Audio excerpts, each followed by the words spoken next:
best thing about summer seminar are the people that you meet. The people that are old friends, the people that get to be new friends, those that have been professional colleagues for many years. And the fact to get together with them in an educational setting like this is really a neat professional experience.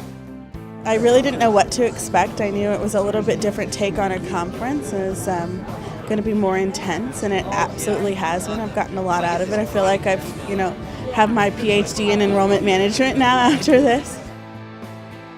I think the biggest things that we're seeing is the changing demographics, the changing financial structures that higher ed and small private university have to address.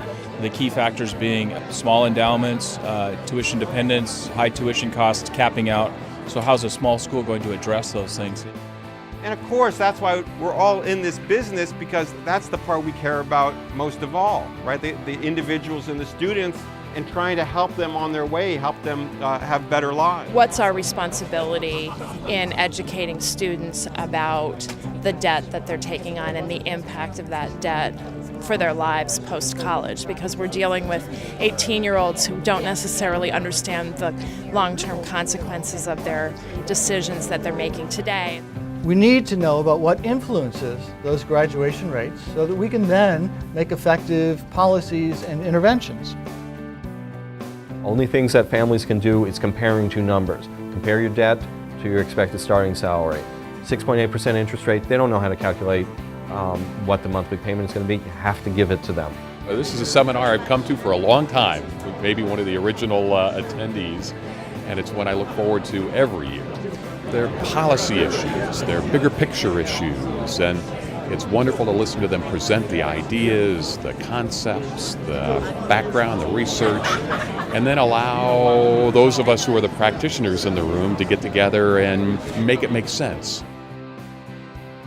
I came because it's my first year in my position as a Dean of Admissions in Student Financial Services, and my learning curve this year is straight up, and I feel like I have a lot of holes that I've got to fill, and this was recommended as one place where my big picture thinking could be enhanced. It's always great to be with this group of people that come from all around the country, from a variety of different schools. They bring a great perspective, they're consummate professionals, they're willing to talk to each other, they're willing to share ideas. You don't own your brand anymore. You don't own it. It's really out there, and it's influenced and created by the public, by the potential applicants, by industry. Everything is involved. You can't control it. We didn't sell our institution. We told the story of our institution. To us, which again is largely a reflection of what we're hearing for the college university we rate, everybody has to have an online strategy. Even if you're a 100% student residence business, all undergraduate, and every student lives on campus, you still need to have the capacity to deliver some content online. It's been different themes in different years, and this is obviously the economy this year, which kind of makes perfect sense, I think, in terms of really what we've faced, certainly from a California perspective. Enrollment managers would be well advised to get advanced degrees in economics. Given everything that I've seen to date, it's going to become increasingly the game of those who are economically sophisticated. How do you get more information out in that sort of pre-admissions process so people understand what it is that they're looking at, what they're comparing?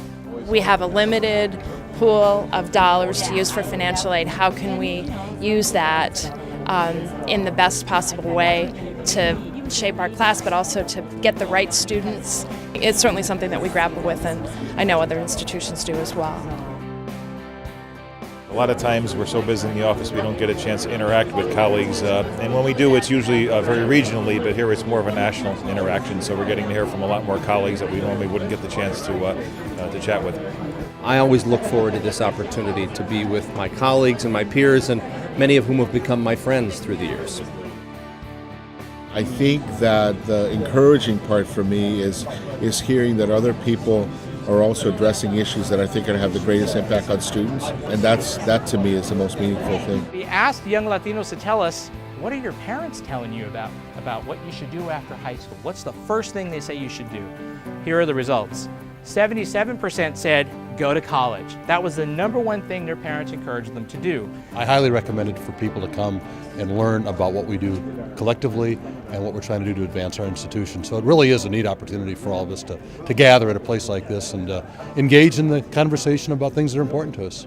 I find it very intellectually stimulating.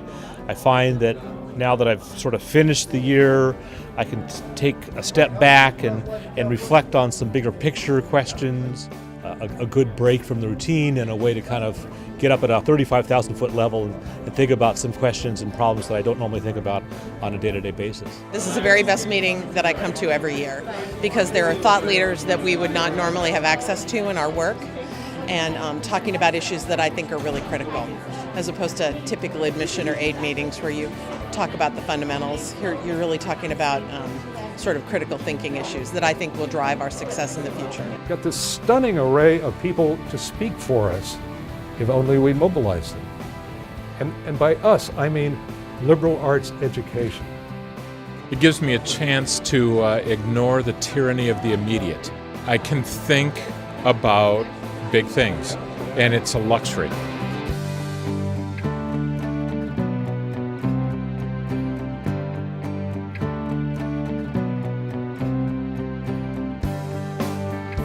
I am so much smarter already.